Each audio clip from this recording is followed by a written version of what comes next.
ನಿಮ್ಮ ಶಾಲೆಯ ಸ್ಯಾಟ್ಸ್ ಲಾಗಿನ್ ನಲ್ಲಿ ಹಾಗೂ MHRD UDISE plus student module login ನಲ್ಲಿ ವಿದ್ಯಾರ್ಥಿಗಳ ಸಂಖ್ಯೆ ವ್ಯತ್ಯಾಸವಾಗಿದೆಯಾ? ತರಗತಿವಾರ ವಿದ್ಯಾರ್ಥಿಗಳ ಸಂಖ್ಯೆ ಏರುಪೇರಾಗಿದೆಯಾ? ನಿಮ್ಮ ಶಾಲೆಯ ಸ್ಯಾಟ್ಸ್ ಲಾಗಿನ್ ನಲ್ಲಿ ಈಗಾಗಲೇ ದಾಖಲಾಗಿರ್ತಕ್ಕಂಥ ಮಕ್ಕಳು ಅಂದ್ರೆ ಟಿಸಿಯನ್ನು ಪಡೆದುಕೊಂಡು ಬೇರೆ ಶಾಲೆಯಿಂದ ನಿಮ್ಮ ಶಾಲೆಯಲ್ಲಿ ದಾಖಲಾಗಿರ್ತಕ್ಕಂಥ ಮಕ್ಕಳು ಆ ಮಕ್ಕಳ ಹಿಂದಿನ ಶಾಲೆಯವರು ಎಂಎಚ್ಆರ್ಡಿ ಯುಡೇಸ್ ಪ್ಲಸ್ ನಲ್ಲಿ ಅವರನ್ನು ಇನ್ನೂ ಔಟ್ ಮಾಡಿಲ್ವಾ? ನೀವು ಸಹ ನಿಮ್ಮ ಶಾಲೆಯಿಂದ ಟಿಸಿಯನ್ನು ಪಡೆದುಕೊಂಡು ಹೋಗಿರ್ತಕ್ಕಂಥ ವಿದ್ಯಾರ್ಥಿಗಳಿಗೆ ಎಂಎಚ್ಆರ್ಡಿ ಯುಡೇಸ್ ನಲ್ಲಿ ಇನ್ನೂ ಟಿಸಿ ಔಟ್ ಮಾಡಿಲ್ಲವಾ? ಹಾಗಿದ್ದರೆ ತಪ್ಪದೇ ಈ ಒಂದು ವಿಡಿಯೋವನ್ನ ನೀವು ವಾಚ್ ಮಾಡಿ. ಆತ್ಮೀಯ ಶಿಕ್ಷಕ ಬಂಧುಗಳೇ, ವೆಲ್ಕಮ್ ಬ್ಯಾಕ್ ಮೈ ಚಾನಲ್. ಶಿಕ್ಷಕ ಬಂಧುಗಳೇ, ನಾವು ಈ ವಿಡಿಯೋದಲ್ಲಿ ಎಂಎಚ್ಆರ್ಡಿ ಯುಡೇಸ್ ಪ್ಲಸ್ ನಲ್ಲಿ ಒಂದು ನ್ಯೂ ಆಪ್ಷನ್ ಅನ್ನು ಬಿಡಲಾಗಿದೆ. ಆ ಒಂದು ಆಪ್ಷನ್ ಅನ್ನ ಮುಖ್ಯ ಶಿಕ್ಷಕರು ಸ್ಕೂಲ್ ಲಾಗಿನ್ ನಲ್ಲಿ ಹೇಗೆ ಯೂಸ್ ಮಾಡಬೇಕು, ಆ ಒಂದು ಆಪ್ಷನ್ ಇಂದ ಏನೆಲ್ಲ ಅನುಕೂಲಗಳಿದೆ ಎಂಬುದರ ಕಂಪ್ಲೀಟ್ ಡೀಟೇಲ್ಸ್ ಅನ್ನ ನಾವು ಈ ವಿಡಿಯೋದಲ್ಲಿ ತಿಳಿದುಕೊಳ್ಳೋಣ. ಈ ವಿಡಿಯೋವನ್ನು ನೀವು ಎಲ್ಲೂ ಕೂಡ ಸ್ಕಿಪ್ ಮಾಡದೆ ಕಂಟಿನ್ಯೂ ಆಗಿ ವಾಚ್ ಮಾಡಿ. Let's continue watch.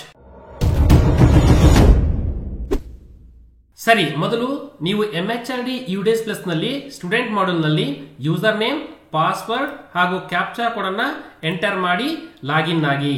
ಲಾಗಿನ್ ಆದ್ಮೇಲೆ ನೆಕ್ಸ್ಟ್ ನಮಗೆ ಈ ರೀತಿ ಒಂದು ಇಂಟರ್ಫೇಸ್ ಓಪನ್ ಆಗುತ್ತೆ. ಇಲ್ಲಿ ನೋಡ್ತಾ ಇದ್ರಲ್ಲ, ಇಲ್ಲಿ ನಿಮ್ಮ ಒಂದು ಕರೆಂಟ್ ಅಕಾಡೆಮಿಕ್ ಇಯರ್ ಮೇಲೆ ಕ್ಲಿಕ್ ಮಾಡಿ. ಕ್ಲಿಕ್ ಮಾಡಿದಾಗ ಮೇನ್ ಒಂದು ಇಂಟರ್ಫೇಸ್ ಈ ರೀತಿ ಓಪನ್ ಆಗುತ್ತೆ. ಸ್ಕೂಲ್ ಇನ್ಫಾರ್ಮೇಶನ್ ಇದನ್ನ ಕ್ಲೋಸ್ ಮಾಡ್ಕೊಳ್ಳಿ.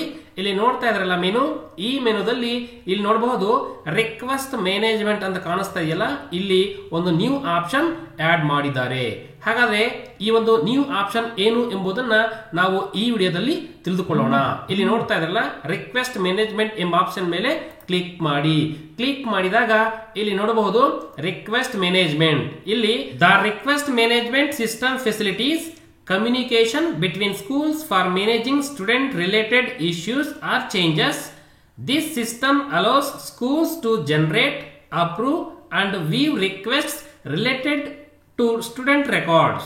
These action helps streamline processes for student transfers. ಅಂದ್ರೆ ಇಲ್ಲಿ ರಿಕ್ವೆಸ್ಟ್ ಅಂದ್ರೆ ವಿನಂತಿ ನಿರ್ವಹಣಾ ವ್ಯವಸ್ಥೆಯು ವಿದ್ಯಾರ್ಥಿ ಸಂಬಂಧಿತ ಸಮಸ್ಯೆಗಳು ಅಥವಾ ಬದಲಾವಣೆಗಳನ್ನು ನಿರ್ವಹಿಸಲು ಶಾಲೆಗಳ ನಡುವೆ ಸಂವಹನವನ್ನು ಸುಗಮಗೊಳಿಸುತ್ತದೆ.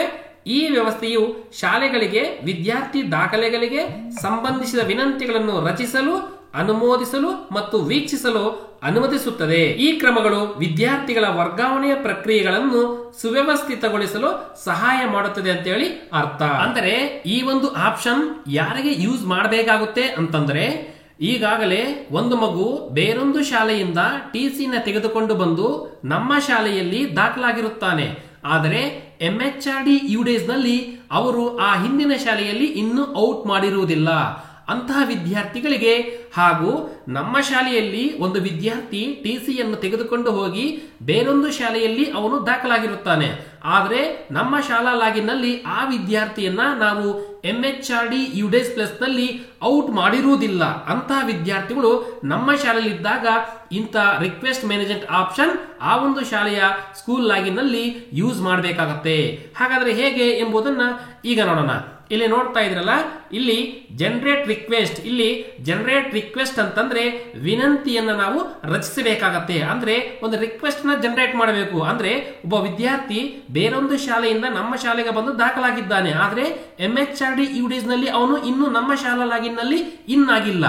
ಆದ್ದರಿಂದ ಅಂತಹ ವಿದ್ಯಾರ್ಥಿಗಳ ಈ ಹಿಂದಿನ ಶಾಲೆಯಲ್ಲಿ ಆ ಒಂದು ಶಾಲೆಗೆ ನಾವು ರಿಕ್ವೆಸ್ಟ್ ಅನ್ನ ಜನರೇಟ್ ಮಾಡಬಹುದು. ಹಾಗಾದ್ರೆ ಹೇಗೆ ಅಂತಂದ್ರೆ ಇಲ್ಲಿ ನೋಡ್ತಾ ಇದ್ರಲ್ಲ ಜನರೇಟ್ ರಿಕ್ವೆಸ್ಟ್ ಅಂತೇಳಿ ಈ ಒಂದು ಆಪ್ಷನ್ ಮೇಲೆ ಕ್ಲಿಕ್ ಮಾಡಿ. ಕ್ಲಿಕ್ ಮಾಡಿದಾಗ ಇಲ್ಲಿ ನೋಡ್ತಾ ಇದ್ರಲ್ಲ ಜನರೇಟ್ ರಿಕ್ವೆಸ್ಟ್ ಅಂತೇಳಿ ಬರುತ್ತೆ. ಸೊ ವಿದ್ಯಾರ್ಥಿಯ ರಿಕ್ವೆಸ್ಟ್ ಅನ್ನ ಜನರೇಟ್ ಮಾಡಬೇಕಾದ್ರೆ ಇಲ್ಲಿ ನೋಡ್ತಾ ಇದ್ರಲ್ಲ ಜನರೇಟ್ ರಿಕ್ವೆಸ್ಟ್.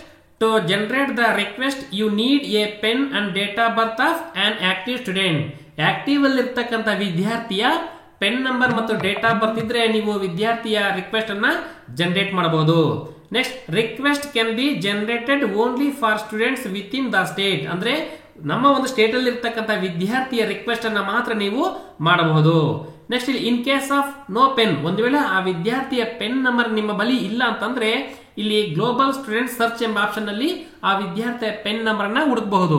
ಈಗಾಗಲೇ ನೀವು ಆ ವಿದ್ಯಾರ್ಥಿನ ಟಿಸಿಯನ್ನು ತೆಗೆದುಕೊಂಡಿರ್ತೀರಾ, ಆ ಒಂದು ಟಿಸಿಯಲ್ಲಿ ವಿದ್ಯಾರ್ಥಿಯ ಪೆನ್ ನಂಬರ್ ಇರುತ್ತೆ. ಒಂದ್ ವೇಳೆ ಇಲ್ಲ ಅಂತಂದ್ರೆ ಆ ವಿದ್ಯಾರ್ಥಿಯ Aadhaar number and date of birth ಅನ್ನ ಯೂಸ್ ಮಾಡಿಕೊಂಡು ನೀವು ಸರ್ಚ್ ನಲ್ಲಿ ಆ ವಿದ್ಯಾರ್ಥಿಯ ಪೆನ್ ನಂಬರ್ ಅನ್ನ ಹುಡ್ಕೋಬಹುದು. ಸೊ ಈ ರೀತಿ ನೀವು ಪೆನ್ ನಂಬರ್ ಮತ್ತು ಡೇಟ್ ಆಫ್ ಬರ್ತ್ ಅನ್ನ ಕಲೆಕ್ಟ್ ಮಾಡಿಕೊಂಡು ಇಲ್ಲಿ ನೋಡ್ತಾ ಇದ್ರಲ್ಲ ಪರ್ಮನೆಂಟ್ ಎಜುಕೇಶನ್ ನಂಬರ್ ಅಲ್ಲಿ ಆ ಒಂದು ವಿದ್ಯಾರ್ಥಿಯ ಪೆನ್ ನಂಬರ್ ಅನ್ನ ಎಂಟರ್ ಮಾಡಿ, ಡೇಟ್ ಆಫ್ ಬರ್ತ್ ಅನ್ನ ಎಂಟರ್ ಮಾಡಿ, ಇಲ್ಲಿ ಗೆಟ್ ಡೀಟೇಲ್ಸ್ ಮೇಲೆ ಕ್ಲಿಕ್ ಮಾಡಿ. ಕ್ಲಿಕ್ ಮಾಡಿದಾಗ ಆ ವಿದ್ಯಾರ್ಥಿಯ ಸ್ಟೂಡೆಂಟ್ ಬೇಸಿಕ್ ಡೀಟೇಲ್ಸ್ ಇಲ್ಲಿ ಡಿಸ್ಪ್ಲೇ ಆಗತ್ತೆ. ಈಗ ಇಲ್ಲಿ ನೋಡ್ತಾ ಇದ್ರ ಕೆಳಗಡೆ ಇಲ್ಲಿ ಸೆಲೆಕ್ಟ್ ರಿಮಾರ್ಕ್ಸ್ ಅಂತ ಇದೆಯಲ್ಲ, ಇಲ್ಲಿ ಕ್ಲಿಕ್ ಮಾಡಿ. ಕ್ಲಿಕ್ ಮಾಡಿದಾಗ ಇಲ್ಲಿ ನೋಡ್ತಾ ಇದ್ರಲ್ಲ ಇಲ್ಲಿ ಒಂದು ಆಪ್ಷನ್ ಬರುತ್ತೆ, please release the student from the school record. ಅಂದ್ರೆ ಈ ವಿದ್ಯಾರ್ಥಿ ಆಲ್ರೆಡಿ ನಮ್ಮ ಶಾಲೆಯಲ್ಲಿ ದಾಖಲಾಗಿದ್ದಾನೆ, ನೀವು MHRD UDays ನಲ್ಲಿ ಆ ವಿದ್ಯಾರ್ಥಿಯನ್ನ ಔಟ್ ಮಾಡಿಲ್ಲ. ಸೊ ಹಾಗಾಗಿ ಆ ವಿದ್ಯಾರ್ಥಿನ ನೀವು ರಿಲೀಸ್ ಮಾಡಿ ಅಂತ ಹೇಳಿ ಇಲ್ಲಿ ಆಪ್ಷನ್ ಕಾಣುತ್ತೆ. ಆ ಒಂದು ಆಪ್ಷನ್ ಸೆಲೆಕ್ಟ್ ಮಾಡ್ಕೊಳ್ಳಿ. ಸೆಲೆಕ್ಟ್ ಮಾಡಿಕೊಂಡು ಇಲ್ಲಿ ಜನರೇಟ್ ರಿಕ್ವೆಸ್ಟ್ ಮೇಲೆ ಕ್ಲಿಕ್ ಮಾಡಿ. ಕ್ಲಿಕ್ ಮಾಡಿದಾಗ ಇಲ್ಲಿ ನೋಡ್ತಾ ಇದ್ರಲ್ಲ ರಿಕ್ವೆಸ್ಟ್ ಸಕ್ಸಸ್ಫುಲಿ ಜನರೇಟೆಡ್ ಅಂತ ಹೇಳಿ ಬರುತ್ತೆ, ಹಾಗೂ ಆ ಒಂದು ರಿಕ್ವೆಸ್ಟ್ ನಂಬರ್ ಕೂಡ ರೈಸ್ ಆಗುತ್ತೆ, ಹಾಗೂ ಅದು ಯಾವ ಶಾಲೆಗೋ ಆ ಶಾಲೆಗೆ ಒಂದು ರಿಕ್ವೆಸ್ಟ್ ಹೋಗಿರುತ್ತೆ. ಇಲ್ಲಿ ಮೇಲೆ ಇಲ್ಲಿ ಓಕೆ ಎಂಬ ಆಪ್ಷನ್ ಮೇಲೆ ಕ್ಲಿಕ್ ಮಾಡಿ. ಈಗ ನಾವು ಆ ಶಾಲೆ ಅಂದ್ರೆ ಆ ವಿದ್ಯಾರ್ಥಿಯ ಹಿಂದಿನ ಶಾಲೆಯ ಒಂದು ಸ್ಕೂಲ್ ಲಾಗಿನ್ಗೆ ನಾವು ರಿಕ್ವೆಸ್ಟ್ ಅನ್ನ ಕಳಿಸಿದೀವಿ. ಈ ರೀತಿ ನಾವು MHRD UDays ನಲ್ಲಿ ನಮ್ಮ ಶಾಲೆಯಲ್ಲಿ ಇಲ್ಲದೇ ಇರತಕ್ಕಂಥ ವಿದ್ಯಾರ್ಥಿಗಳಿಗೆ ಆ ಹಿಂದಿನ ಶಾಲೆಯ ಒಂದು ಸ್ಕೂಲ್ ಲಾಗಿನ್ಗೆ ನಾವು ರಿಕ್ವೆಸ್ಟ್ ಅನ್ನ ಸೆಂಡ್ ಮಾಡಬಹುದು. ಸರಿ, ಈಗ ನಾವು ರಿಕ್ವೆಸ್ಟ್ ಅನ್ನ ಸೆಂಡ್ ಮಾಡಿದೀವಿ. ಹಾಗಾದ್ರೆ ಇನ್ನು ಎರಡು ಆಪ್ಷನ್ ಇದೆ. ಅದು ಏನಪ್ಪಾ ಅಂತಂದ್ರೆ ಅಪ್ರೂವ್ ರಿಕ್ವೆಸ್ಟ್ ಅಂದ್ರೆ ರಿಕ್ವೆಸ್ಟ್ ಅನ್ನ ಅನುಮೋದನೆ ಮಾಡೋದು, ವೇವ್ ರಿಕ್ವೆಸ್ಟ್ ಅನ್ನ ನೋಡೋದು. ಅದೇ ರೀತಿ ನಮ್ಮ ಶಾಲೆಯಲ್ಲಿ ಇರ್ತಕ್ಕಂಥ ವಿದ್ಯಾರ್ಥಿಗಳಿಗೆ ಬೇರೆ ಶಾಲೆಯಿಂದ ಮುಖ್ಯ ಶಿಕ್ಷಕರು ರಿಕ್ವೆಸ್ಟ್ ಅನ್ನ ಕಳಿಸಬಹುದು. ಅಂತಹ ರಿಕ್ವೆಸ್ಟ್ ನಾವು ಈ ಒಂದು ಆಪ್ಷನ್ ಅಲ್ಲಿ ನೋಡಬಹುದು. ನೆಕ್ಸ್ಟ್ ಬಂದಿರತಕ್ಕಂಥ ರಿಕ್ವೆಸ್ಟ್ ಅನ್ನ ಅಪ್ರೂವ್ ಮಾಡಬೇಕಾದ್ರೆ ಈ ಒಂದು ಆಪ್ಷನ್ ಅಲ್ಲಿ ನೋಡಬಹುದು. ಸರಿ, ಈಗ ನಾವು ರಿಕ್ವೆಸ್ಟ್ ಅನ್ನ ಸೆಂಡ್ ಮಾಡಿದೀವಿ. ಹಾಗಾದ್ರೆ ಆ ಶಾಲೆಗೆ ರಿಕ್ವೆಸ್ಟ್ ಹೋಗಿದೆಯಾ ಇಲ್ವಾ ಅನ್ನೋದನ್ನ ಆ ಒಂದು ಸ್ಕೂಲ್ ಲಾಗಿನ್ ನಲ್ಲಿ ನಾವು ಓಪನ್ ಮಾಡಿ ನೋಡೋಣ. ಸರಿ, ಆ ಶಾಲೆಯ ಲಾಗಿನ್ ಅನ್ನ ಓಪನ್ ಮಾಡಿದೀನಿ, ಅಥವಾ ನಿಮಗೂ ಕೂಡ ರಿಕ್ವೆಸ್ಟ್ ಬಂದಿರಬಹುದು. ಈ ರೀತಿ ರಿಕ್ವೆಸ್ಟ್ ನೀವು ಚೆಕ್ ಮಾಡಬೇಕಾದ್ರೆ ಇಲ್ಲಿ ನೋಡ್ತಾ ಇದ್ರಲ್ಲ ರಿಕ್ವೆಸ್ಟ್ ಮ್ಯಾನೇಜ್ಮೆಂಟ್ ಮೇಲೆ ಕ್ಲಿಕ್ ಮಾಡಿ. ಕ್ಲಿಕ್ ಮಾಡಿದಾಗ ರಿಕ್ವೆಸ್ಟ್ ಮ್ಯಾನೇಜ್ಮೆಂಟ್ ಓಪನ್ ಆಗುತ್ತೆ.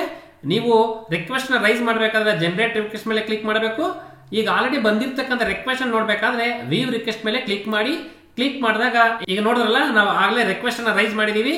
ಇಲ್ಲಿ ನೋಡಬಹುದು ಸೀರಿಯಲ್ ನಂಬರ್, ರಿಕ್ವೆಸ್ಟ್ ನಂಬರ್ ಕೂಡ ಇದೆ, ಇನಿಷಿಯೇಟೆಡ್ ಬೈ ಯಾರಿಂದ ರಿಕ್ವೆಸ್ಟ್ ಆಗಿದೆ, ಕ್ಲೋಸ್ ಏನಾಗಿದೆ ಅದು ಆಟೋ ಕ್ಲೋಸ್ಡ್ ಬೈ. ಇಲ್ಲಿ ನೋಡಬಹುದು ಏನಾಗಿದೆ ಅಂತ ಹೇಳಿ ಸ್ಟೇಟಸ್. ಇಲ್ಲಿ ರಿಕ್ವೆಸ್ಟ್ ಸ್ಟೇಟಸ್ ಪೆಂಡಿಂಗ್ ಅಲ್ಲಿ ಇದೆ.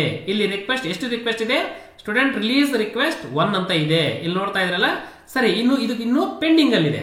ಸರಿ, ಹಾಗಾದ್ರೆ ಈ ಒಂದು ರಿಕ್ವೆಸ್ಟ್ ನ ಏನ್ ಮಾಡಬಹುದು, ಇದೇ ರೀತಿ ನೀವು ಕೂಡ ನಿಮ್ಮ ಲಾಗಿನ್ ನಲ್ಲಿ ರಿಕ್ವೆಸ್ಟ್ ಅನ್ನ ವ್ಯೂ ಮಾಡ್ಕೋಬಹುದು. ಸರಿ, ಈಗ ನಾನು ಇಲ್ಲಿ ನೋಡ್ತಾ ಇದ್ರಲ್ಲ ಅಪ್ರೂವ್ ರಿಕ್ವೆಸ್ಟ್ ಮೇಲೆ ಕ್ಲಿಕ್ ಮಾಡ್ತಾ ಇದೀನಿ. ಅಪ್ರೂವ್ ರಿಕ್ವೆಸ್ಟ್ ಮೇಲೆ ಕ್ಲಿಕ್ ಮಾಡಿದಾಗ ಇಲ್ಲಿ ಕೂಡ ಅಷ್ಟೇ serial number, request number, initiated by, initiated on, request status ಇದೆ. ಸರಿ, ಈಗ ನಾವು ಈ ಒಂದು ರಿಕ್ವೆಸ್ಟ್ ನ ಅಪ್ರೂವ್ ಮಾಡಬೇಕು ಅಂದ್ರೆ ಆ ವಿದ್ಯಾರ್ಥಿ ನಮ್ಮಲ್ಲಿ ಇಲ್ಲ, ಅಂದ್ರೆ ಬೇರೆ ಶಾಲೆಗೆ ಹೋಗಿದ್ದಾನೆ. ಸೊ ಅವ್ರು ರಿಕ್ವೆಸ್ಟ್ ಕಳಿಸಿದ್ದಾರೆ. ಸೊ ಇಲ್ಲಿ ನೋಡ್ತಾ ಇರಲ್ಲ ರಿಕ್ವೆಸ್ಟ್ ನಂಬರ್ ಮೇಲೆ ಕ್ಲಿಕ್ ಮಾಡಿ. ಕ್ಲಿಕ್ ಮಾಡಿದಾಗ ಇಲ್ಲಿ ನೋಡಬಹುದು ಆ ರಿಕ್ವೆಸ್ಟ್ ಗೆ ಸಂಬಂಧಿಸಿ ಎಲ್ಲಾ ಡೀಟೇಲ್ಸ್ ಇಲ್ಲಿ ಡಿಸ್ಪ್ಲೇ ಆಗುತ್ತೆ. ಇಲ್ಲಿ ನೋಡ್ತಾ ಇದ್ರಲ್ಲ ಇಲ್ಲಿ ರಿಕ್ವೆಸ್ಟೆಡ್ ಬೈ ಯಾವ ಶಾಲೆಯಿಂದ ರಿಕ್ವೆಸ್ಟ್ ಆಗಿದೆ, ರಿಕ್ವೆಸ್ಟ್ ಟು ಯಾವ ಶಾಲೆಗೆ ರಿಕ್ವೆಸ್ಟ್ ಆಗಿದೆ ಅಂತ ಹೇಳ್ಬಿಟ್ಟು ಆ ಒಂದು ಏನು ರಿಕ್ವೆಸ್ಟ್ ಮಾಡಿರ್ತಾರಲ್ಲ ಜನರೇಟ್ ಫಾರ್ಮ್ ಜನರೇಟ್ ರಿಕ್ವೆಸ್ಟ್ ಇಲ್ಲಿ ನಿಮಗೆ ಡಿಸ್ಪ್ಲೇ ಆಗುತ್ತೆ. ಇಲ್ಲಿ ನೋಡ್ತಾ ಇರಲ್ಲ ಆ ವಿದ್ಯಾರ್ಥಿಯ ಎಲ್ಲಾ ಡೀಟೇಲ್ಸ್ ಇಲ್ಲಿ ನಮಗೆ ಡಿಸ್ಪ್ಲೇ ಆಗುತ್ತೆ. ಸರಿ, ಆ ವಿದ್ಯಾರ್ಥಿ ನಿಮ್ಮ ಶಾಲೆಯಲ್ಲಿ ಇಲ್ಲ, ಆ ಬೇರೆ ಶಾಲೆಗೆ ಹೋಗಿದ್ದಾನೆ ಅಂತಂದ್ರೆ ನೀವೇನ್ ಮಾಡಬಹುದು, ಆ ಒಂದು ರಿಕ್ವೆಸ್ಟ್ ಅನ್ನ ಅಪ್ರೂವ್ ಮಾಡಬಹುದು. ಒಂದು ವೇಳೆ ಆ ವಿದ್ಯಾರ್ಥಿ ನಿಮ್ಮಲ್ಲಿ ಇದ್ದಾರೆ, ಸುಮ್ಮನೆ ಆ ಒಂದು ಶಾಲೆಯಿಂದ ರಿಕ್ವೆಸ್ಟ್ ಆಗಿದೆ ಅಂತಂದ್ರೆ ನೀವು ಬೇಕಾದ್ರೆ ಅವನ್ನ ರಿಜೆಕ್ಟ್ ಅನ್ನ ಆ ಒಂದು ರಿಕ್ವೆಸ್ಟ್ ನ ರಿಜೆಕ್ಟ್ ಮಾಡಬಹುದು. ಸೊ ಇಲ್ಲಿ ನೋಡಿ ಅಪ್ರೂವ್ ರಿಕ್ವೆಸ್ಟ್ ಮಾಡಬೇಕಾದ್ರೆ ಇಲ್ಲಿ ಇನಿಷಿಯೇಟರ್ ರಿಮಾರ್ಕ್ಸ್ ನೋಡಿ, please release the student from the school record. ಆ ಒಂದು ವಿದ್ಯಾರ್ಥಿ ನಿಮ್ಮ ಶಾಲೆಯಿಂದ ರಿಮೂವ್ ಮಾಡಿ, ರಿಲೀಸ್ ಮಾಡಿ ಅಂತ ಹೇಳಿ ಹೇಳ್ತಿದ್ದಾರೆ. ಸೊ ಇಲ್ಲಿ ನಾವು ಅಪ್ರೂವ್ ರಿಕ್ವೆಸ್ಟ್ ಮೇಲೆ ಕ್ಲಿಕ್ ಮಾಡಿ. ಕ್ಲಿಕ್ ಮಾಡಿದಾಗ ಆ ಒಂದು ವಿದ್ಯಾರ್ಥಿಯ ಪೆನ್ ನಂಬರ್ ಡೀಟೇಲ್ಸ್ ಡಿಸ್ಪ್ಲೇ ಆಗುತ್ತೆ. ಕೆಳಗಡೆ ಸ್ಕ್ರಾಲ್ ಮಾಡಿ ಇಲ್ಲಿ left school already with TC ಹೋಗಿರೋದ್ರಿಂದ ಇಲ್ಲಿ left school already with TC ಮೇಲೆ ಕ್ಲಿಕ್ ಮಾಡಿ. ಕ್ಲಿಕ್ ಮಾಡಿದಾಗ ಇಲ್ಲಿ ಕನ್ಫರ್ಮ್ ಕೇಳುತ್ತೆ. ಕನ್ಫರ್ಮ್ ಮೇಲೆ ಕ್ಲಿಕ್ ಮಾಡಿ ಆ ವಿದ್ಯಾರ್ಥಿಯ ಏನು ಟಿಸಿ ಕೊಟ್ಟ ಡೇಟ್, ಸೆಲೆಕ್ಟ್ ಡೇಟ್ ಅನ್ನು ಮೆನ್ಷನ್ ಮಾಡಿ, ಕ್ಯಾಪ್ಚಾ ಕೋಡ್ ಅನ್ನು ಎಂಟರ್ ಮಾಡಿ, ರಿಮಾರ್ಕ್ಸ್ ಕೊಟ್ಟು ಸಬ್ಮಿಟ್ ಮಾಡಿ. ಸಬ್ಮಿಟ್ ಮಾಡಿದ ತಕ್ಷಣ ಆ ವಿದ್ಯಾರ್ಥಿ ಆ ಶಾಲೆಯಿಂದ ರಿಲೀಸ್ ಆಗ್ತಾನೆ. ಪ್ರೆಸೆಂಟ್ ಯಾವ ಶಾಲೆಯಲ್ಲಿ ಆ ವಿದ್ಯಾರ್ಥಿ ಇರ್ತಾನೋ ಅಲ್ಲಿ ಅವರು ಇನ್ ಮಾಡ್ಕೊಂತಾರೆ. ಒಂದ್ ವೇಳೆ ನಿಮ್ಮ ಶಾಲೆಯಲ್ಲಿ ಆ ವಿದ್ಯಾರ್ಥಿ ಇಲ್ಲೇ ಇದ್ದು ಅವನು ಬೇರೆ ಕಡೆ ಅಡ್ಮಿಷನ್ ಆಗಿಲ್ಲ ಅಂತಂದ್ರೆ ನೀವು ಈ ಒಂದು ರಿಕ್ವೆಸ್ಟ್ ಅನ್ನ ಇಲ್ಲಿ ಕೆಳಗಡೆ ರಿಜೆಕ್ಟ್ ರಿಕ್ವೆಸ್ಟ್ ಮೇಲೆ ಕ್ಲಿಕ್ ಮಾಡಿ. ಕ್ಲಿಕ್ ಮಾಡಿದಾಗ ಇಲ್ಲಿ ಸೆಲೆಕ್ಟ್ ರಿಮಾರ್ಕ್ ಮೇಲೆ ಇಲ್ಲಿ ಕಾಣುತ್ತೆ. ಇಲ್ಲಿ ಸೆಲೆಕ್ಟ್ ರಿಮಾರ್ಕ್ ಮೇಲೆ ಕ್ಲಿಕ್ ಮಾಡಿ. ಇಲ್ಲಿ ಎರಡು ಆಪ್ಷನ್ ಕಾಣುತ್ತೆ. ಇಲ್ಲಿ ನೋಡ್ತಾ ಇದ್ರಲ್ಲ, the student is presently studying at my school. ಅಂದ್ರೆ ಆ ವಿದ್ಯಾರ್ಥಿ ಪ್ರೆಸೆಂಟ್ ನಮ್ಮ ಶಾಲೆಯಲ್ಲೇ ಓದ್ತಾ ಇದ್ದಾನೆ, ಸೊ ಬೇರೆ ಸ್ಕೂಲಿಂದ ನಮಗೆ ರಿಕ್ವೆಸ್ಟ್ ಬಂದಿರುತ್ತೆ ರಿಲೀಸ್ ಮಾಡಿ ಅಂತೇಳಿ. ಸೊ ಹಾಗಾಗಿ ನಾವೇನ್ ಮಾಡ್ತೀವಿ, ಈ ಮೊದಲನೇ ಆಪ್ಷನ್ ಸೆಲೆಕ್ಟ್ ಮಾಡಿಕೊಂಡು ರಿಜೆಕ್ಟ್ ಮಾಡ್ತೀವಿ. ಅಥವಾ the student is presently studying with other school, ಅಂದ್ರೆ ಬೇರೆ ಶಾಲೆಯಿಂದ ರಿಕ್ವೆಸ್ಟ್ ಬಂದಿರ್ತದೆ ಒಂದು ವಿದ್ಯಾರ್ಥಿ ಬಗ್ಗೆ, ಆ ವಿದ್ಯಾರ್ಥಿ ನಮಗೆ ಗೊತ್ತಿದೆ ಆಲ್ರೆಡಿ, ಆ ವಿದ್ಯಾರ್ಥಿ ರಿಕ್ವೆಸ್ಟ್ ಬಂದಿರತಕ್ಕಂಥ ಶಾಲೆಯಲ್ಲಿ ಓದ್ತಾ ಇಲ್ಲ, ಬೇರೆ ಶಾಲೆಯಲ್ಲಿ ಓದ್ತಾ ಇದ್ದಾನೆ ಅಂತ ಹೇಳಿ ಅನ್ನೋ ಮಾಹಿತಿ ನಮಗೆ ಗೊತ್ತಿರುತ್ತೆ. ಅಂತ ಸಂದರ್ಭದಲ್ಲಿ ನಾವು ಈ ಒಂದು ಆಪ್ಷನ್ ಅನ್ನ ಸೆಲೆಕ್ಟ್ ಮಾಡ್ಕೋಬಹುದು. ಸೊ ನಾನು ಇಲ್ಲಿ ಈ ಒಂದು ವಿದ್ಯಾರ್ಥಿಗೆ ಸಂಬಂಧಿಸಿದಂತೆ ಮೊದಲನೇ ಆಪ್ಷನ್ ಅನ್ನ ಸೆಲೆಕ್ಟ್ ಮಾಡ್ಕೊಳ್ತಾ ಇದೀನಿ. ಸೆಲೆಕ್ಟ್ ಮಾಡ್ಕೊಂಡು ಇಲ್ಲಿ ಕನ್ಫರ್ಮ್ ಮೇಲೆ ಕ್ಲಿಕ್ ಮಾಡ್ತಾ ಇದೀನಿ. ಕನ್ಫರ್ಮ್ ಮೇಲೆ ಕ್ಲಿಕ್ ಮಾಡಿದಾಗ ರಿಕ್ವೆಸ್ಟ್ ಸಕ್ಸಸ್ಫುಲಿ ರಿಜೆಕ್ಟೆಡ್ ಅಂತ ಹೇಳಿ ಬಂತು. ಇಲ್ಲಿ ಓಕೆ ಮೇಲೆ ಕ್ಲಿಕ್ ಮಾಡಿ. ಅಂದ್ರೆ ಆ ವಿದ್ಯಾರ್ಥಿ ನಿಮ್ಮಲ್ಲಿಯೇ ಇದ್ರೆ ನೀವು ರಿಜೆಕ್ಟ್ ಅನ್ನ ಈ ರೀತಿ ಮಾಡಬಹುದು. ಒಂದು ವೇಳೆ ನಿಮ್ಮಲ್ಲಿ ಇಲ್ಲ ಅಂತಂದ್ರೆ ಆ ವಿದ್ಯಾರ್ಥಿಯನ್ನ ರಿಲೀಸ್ ಮಾಡಬಹುದು. ಫ್ರೆಂಡ್ಸ್ ನೋಡಿದ್ರಲ್ಲ, ನಾವು MHRD UDS Plus ನಲ್ಲಿ ರಿಕ್ವೆಸ್ಟ್ ಮ್ಯಾನೇಜ್ಮೆಂಟ್ ಗೆ ಸಂಬಂಧಿಸಿದಂತೆ ವಿದ್ಯಾರ್ಥಿಯನ್ನ ಯಾವ ರೀತಿ ರಿಲೀಸ್ ಮಾಡಬೇಕು, ಯಾವ ರೀತಿ ರಿಕ್ವೆಸ್ಟ್ ಅನ್ನ ಅಪ್ರೂವ್ ಮಾಡಬೇಕು, ವ್ಯೂ ಮಾಡಬೇಕು ಅಂತ ಹೇಳಿ. ಫ್ರೆಂಡ್ಸ್ ಈ ವಿಡಿಯೋ ನಿಮಗೆ ಇಷ್ಟ ಆದರೆ ಲೈಕ್ ಮಾಡಿ, ಈ ವಿಡಿಯೋ ಬಗ್ಗೆ ಏನಾದರೂ ಡೌಟ್ ಇದ್ರೆ ಕಮೆಂಟ್ ಮಾಡಿ, ಹಾಗೂ ಈ ವಿಡಿಯೋವನ್ನು ನಿಮ್ಮೆಲ್ಲ ಫ್ರೆಂಡ್ಸ್ಗೆ ವಾಟ್ಸ್ಆಪ್ ಮತ್ತು ಫೇಸ್ಬುಕ್ ಗ್ರೂಪ್ಗಳಲ್ಲಿ ತಪ್ಪದೇ ಶೇರ್ ಮಾಡಿ. Thanks for watching. Thanks A lot. Jai Hind.